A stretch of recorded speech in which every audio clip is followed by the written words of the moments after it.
Good morning everyone.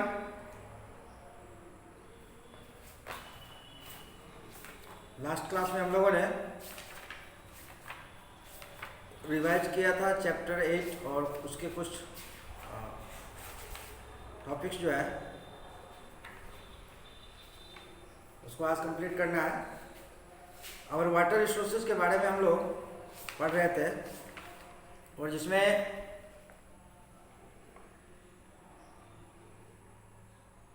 हम लोगों ने uses of water, sources of water और different type of sources of water के बारे में पढ़ा था। नेचुरल और कुछ आर्टिफिशियल सोर्सेस ऑफ वाटर। उसके बाद मल्टीपर्पस प्रोजेक्ट्स की चर्चा की थी हम लोगों ने।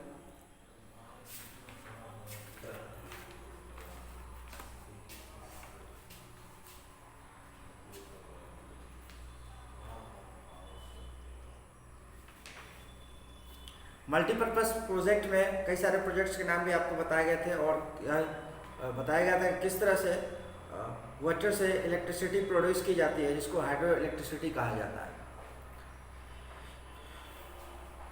उसके बाद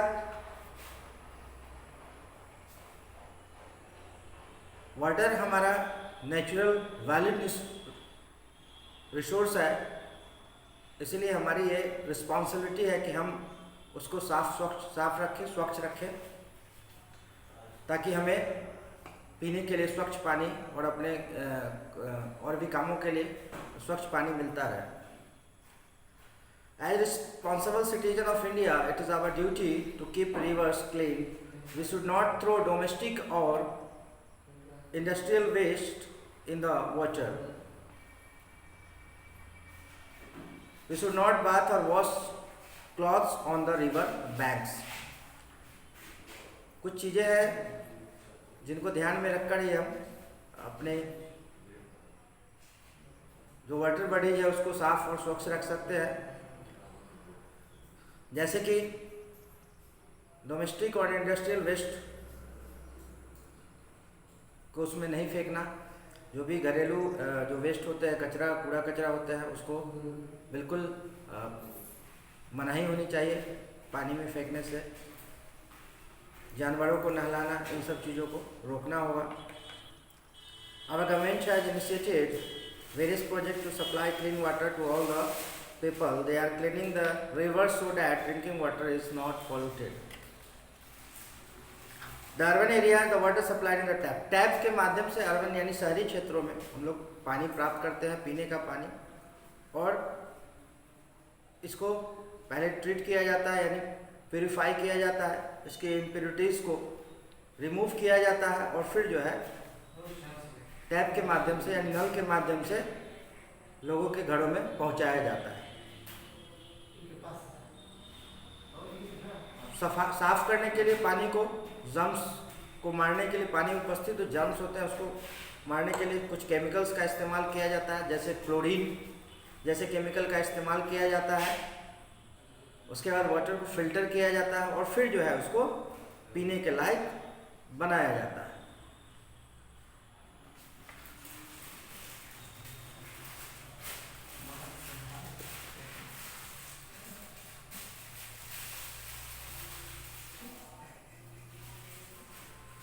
कुछ जो वर्ड इस चैप्टर में यूज हुए हैं जिसका मीनिंग आपको एक बार फिर से मैं बताता हूँ। जैसे स्लाइन का मतलब होता है salty. Spring water coming up from the ground naturally. Treatment plants where the water is treated. Treatment, water का ट्रीटमेंट का क्या मतलब है? वाटर ट्रीटमेंट का मतलब वाटर को प्यूरिफाई करना। Okay. Porous which allows water to seep through is known as porous.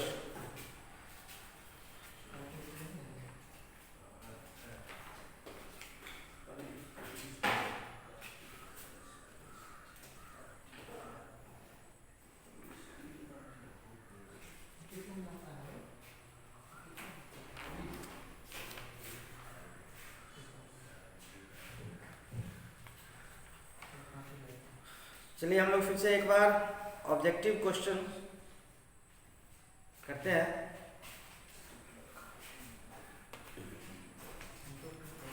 First question है objective type question, multiple choice question है। इसमें फर्स्ट क्वेश्चन है which is the main source of water on earth.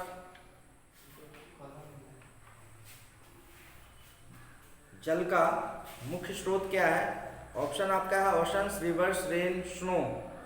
Rain is the main source of water on earth. A और N dash is the source of underground water. इसमें से underground water का source क्या है? River है, well, lake, ocean. Well is the source of underground water. ठीक है, तो फर्स्ट है आपका रेन, सेकेंड है आपका वेल। आप लोगों ने किया हुआ है, इसको एक बार सिर्फ मैच करते जाएंगे। Bhakra Nangal dam is located in, Bhakra Nangal dam Rajasthan, Orissa, Bihar और पंजाब, ये इनमें से कहाँ पर अवस्थित है? इसका ऑप्शन होगा, आंसर होगा Punjab. The highest dam in India is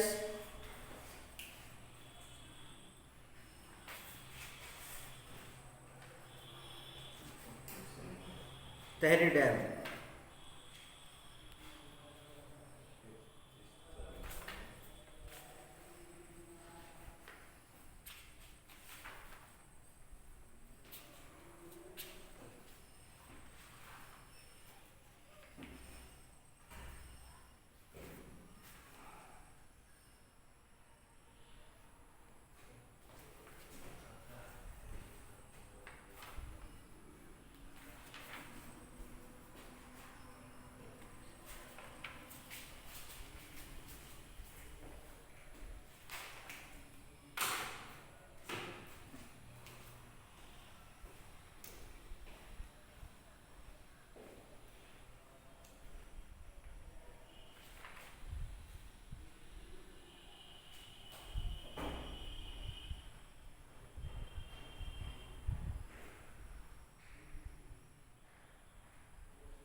option है आपका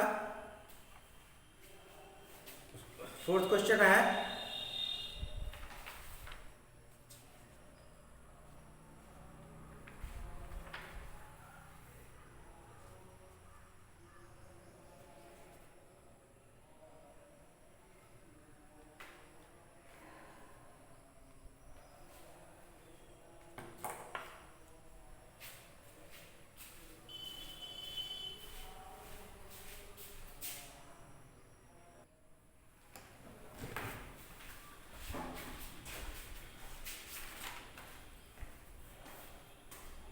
फोर्थ क्वेश्चन है आपका the highest dam in India is, option है आपका Tehri dam, Hirakud dam, Kosi dam और सिंगूर डैम।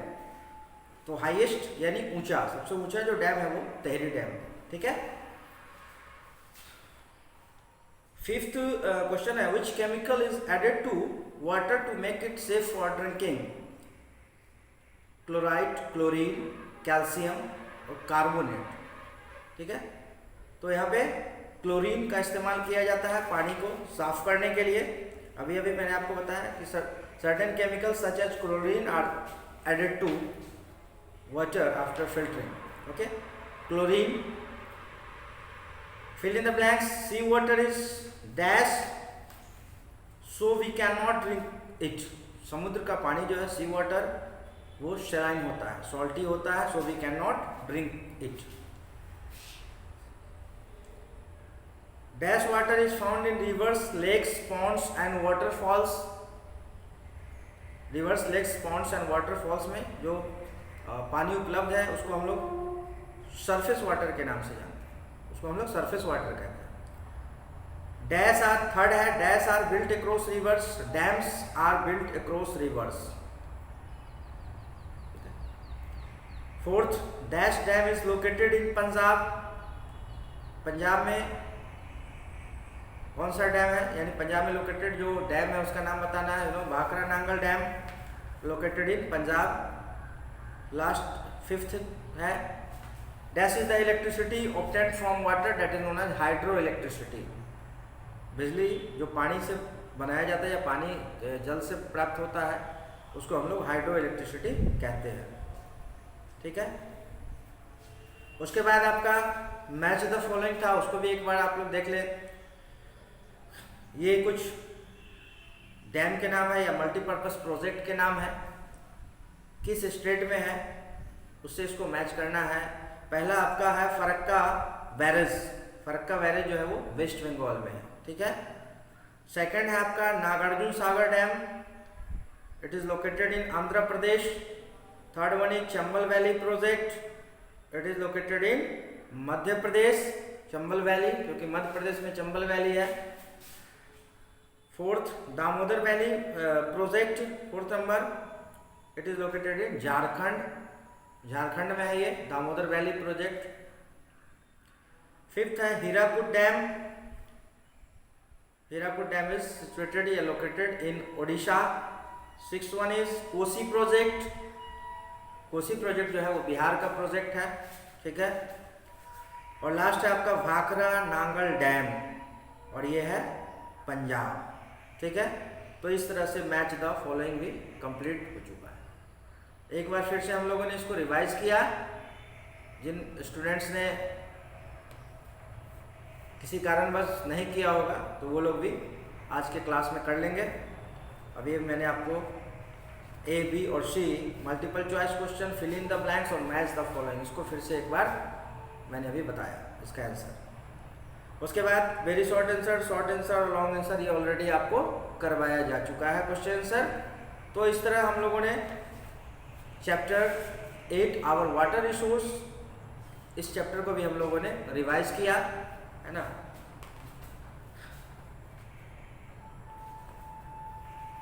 जो भी चैप्टर हम लोग पढ़ते हैं सबसे पहले उस चैप्टर की जो मुख्य बातें हैं, जो खासियत है, जो मेन टॉपिक है, उसको हमें ध्यान में रखना है ना, और उन टॉपिक को समझना है ना। अब जैसे इस चैप्टर में आवर वाटर रिसोर्स, तो क्या क्या क्वेश्चन एराइज हो सकते हैं नॉर्मली। अगर आपसे ऐसे पूछा जाए, बुक के क्वेश्चन को छोड़ दीजिए, तो नॉर्मली आवर वाटर रिसोर्स, तो सबसे पहला कि वाटर किस प्रकार का रिसोर्स है ना। तो हम कह सकते हैं कि वाटर हमारा नेचुरल रिसोर्स है, ठीक है। What are the uses of water, जिसके बारे में मैंने आपको बताया क्या क्या उपयोग है। तो domestic purpose, drinking, bathing, cooking, washing, ये सारे डोमेस्टिक पर्पस है। उसके बाद इरिगेशन, खेतों की सिंचाई के लिए पानी का उपयोग किया जाता है। और साथ ही साथ इंडस्ट्रियल पर्पस के लिए, है ना, यानी उद्योग में जो इंडस्ट्रीज है, जो रॉ मटेरियल से गुड्स तैयार करते हैं, है ना, फिनिश्ड गुड जिसको कहा जाता है, उसमें बगैर पानी के वो इस प्रक्रिया को पूरा नहीं कर सकते हैं। तो इंडस्ट्रियल पर्पस के लिए भी पानी ज़रूरी है। उसके बाद अगला टर्म आता है, अगला सवाल आता है कि ये पानी आता कहाँ से है। तो हम कह सकते हैं कि जो मेन सोर्स है, जो मुख्य स्रोत है जल का, वो है वर्षा। वर्षा जो है वो मुख्य स्रोत है जल का। और उसी वर्षा के माध्यम से जो सरफेस वाटर है, सरफेस वाटर हम कहते हैं रिवर्स, लेक्स, पॉन्ड्स, शीज, ये सरफेस वाटर कहलाते हैं। जो वाटर बॉडीज हैं इनको सरफेस वाटर कहा जाता है। और ग्राउंड वाटर जो ज़मीन के नीचे जो पानी चला जाता है, वर्षा का पानी, जिसको हम लोग फिर टैप के माध्यम से, ट्यूबवेल के माध्यम से या हैंड पंप या वेल के माध्यम से हम लोग फिर उसको ग्राउंड सरफेस पर लाते हैं। ऐसे वाटर को ग्राउंड वाटर कहा जाता है। तो मेन सोर्स तो हो गया रेन। इसमें आप लोगों ने, फिर हम बात करते हैं रेन की, तो वाटर साइकिल की बात आती है। वाटर साइकिल में जल चक्र जो होता है, किस तरह से इवेपोरेशन होता है और ड्रॉप ऑफ वाटर जो है वो इवेपोरेट होके हवा में चला जाता है, फिर बादल का निर्माण करता है, फिर जो है बारिश के रूप में या वर्षा के रूप में जो है पृथ्वी पे वापस जो है आता है।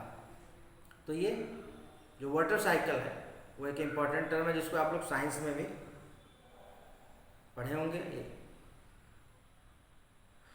उसके बाद तो ये सारे फिर सोर्सेज ऑफ वाटर हो गया। उसके बाद कुछ आर्टिफिशियल सोर्स है, जैसे कैनल्स होते हैं, है ना, आर्टिफिशियल सोर्स है। टैंक है, पानी को स्टोर करने के लिए टैंक का निर्माण कराया जाता है ताकि उसमें पानी को स्टोर करें और फिर उसको आगे जो है हम लोग अपने इस्तेमाल में लेते हैं, ठीक है। उसके बाद डैम्स एंड मल्टीपर्पज़ प्रोजेक्ट, है ना, डैम्स बनाए जाते हैं, नदियों के ऊपर बांध बनाए जाते हैं और उसका पर्पस जो होता है कई प्रकार से उसको उपयोग में लाते हैं, इसलिए इनको मल्टीपर्पज़ प्रोजेक्ट कहा जाता है। तो इस तरह से ये सारे मेन जो मुख्य बातें हैं वो मैंने आपको एक बार फिर से बताया, ठीक है। और हमारी क्या रिस्पॉन्सिबिलिटी है, हम कैसे अपने वाटर बॉडीज को यानी जो जल है उसको कैसे हम बचा सकते हैं, कैसे उसको साफ रख सकते हैं ताकि भविष्य में हमें किल्लत ना हो, है ना, कमी ना हो पानी की। तो ये हमारी भी रिस्पॉन्सिबिलिटी है as a citizen of India. It is our duty to keep rivers clean. और सरकार ने, गवर्नमेंट ने भी, आप जानते हैं कि कई सारे प्रोजेक्ट चलाए हैं नदियों को स्वच्छ करने के लिए, नमामि गंगे योजना और भी कई सारे प्रोजेक्ट हैं जिसको चलाया गया है। इसके तहत जो है नदियों, खासकर गंगा नदी की साफ़ सफाई का ध्यान रखा जाता है उसमें, ठीक है।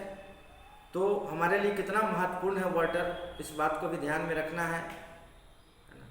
पानी को बर्बाद करने से रोकना होगा। हम सभी को यह समझना होगा कि जल जो है एक महत्वपूर्ण जो है रिसोर्स है, संसाधन है, इसको हमें बर्बाद करने से रोकना होगा। ये हर नागरिक का कर्तव्य होगा, 1, 2, 4 या 10, 20 आदमी के रिस्पॉन्सिबल होने से नहीं होगा। हर एक नागरिक को रिस्पॉन्सिबल होना होगा, तभी हम अपने जल संसाधन को सुरक्षित रख सकते हैं, संरक्षित कर सकते हैं, साफ रख सकते हैं। तो इस तरह से हमारा चैप्टर जो है हम लोगों ने इसको भी रिवाइज कर लिया और जो है ऑब्जेक्टिव टाइप क्वेश्चन जो थे उसको भी रिवाइज किया। तो आज हम लोग नेक्स्ट क्लास में नेक्स्ट चैप्टर स्टार्ट करेंगे। 9th चैप्टर आपका फॉरेस्ट एंड वाइल्ड लाइफ, ठीक है। तो आज के क्लास में बस इतना ही। Thank you and have a good day.